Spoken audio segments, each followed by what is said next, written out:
Voici une histoire qui parle de la confiance en Dieu. Il était une fois un homme qui s'appelait David. David était un homme de foi qui avait toujours fait confiance à Dieu dans toutes les situations de sa vie.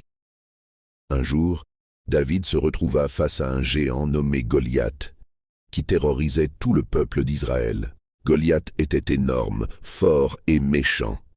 Il défiait l'armée d'Israël depuis des jours, mais personne n'osait l'affronter. David, qui n'était qu'un jeune berger, entendit le défi de Goliath et décida de se présenter devant le roi Saül pour accepter le défi. Le roi Saül fut surpris, mais il laissa David affronter Goliath.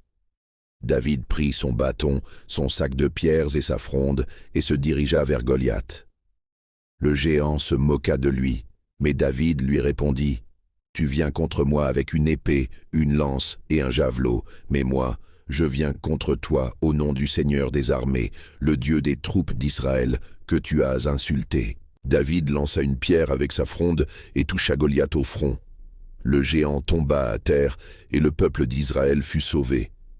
David avait fait confiance à Dieu et Dieu l'avait délivré. Cette histoire nous montre que la confiance en Dieu peut nous donner la force et le courage de faire face à nos défis, même les plus grands.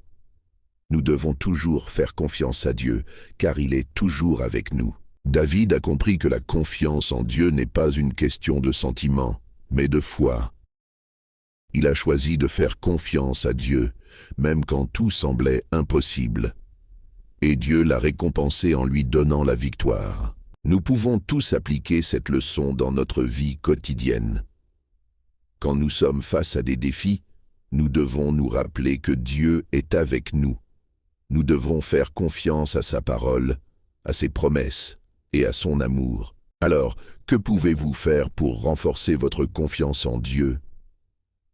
Vous pouvez commencer par prier, lire la Bible et chercher à connaître Dieu mieux. Vous pouvez également vous entourer de personnes qui partagent votre foi et qui peuvent vous encourager. Réfléchissez à cela. En qui ou en quoi ai-je confiance? Faites un pas de foi aujourd'hui et choisissez de faire confiance à Dieu. Il est toujours avec vous et il vous aime plus que vous ne pouvez l'imaginer. Merci d'avoir écouté cette histoire. Que Dieu vous bénisse et vous donne la force de faire confiance à sa parole.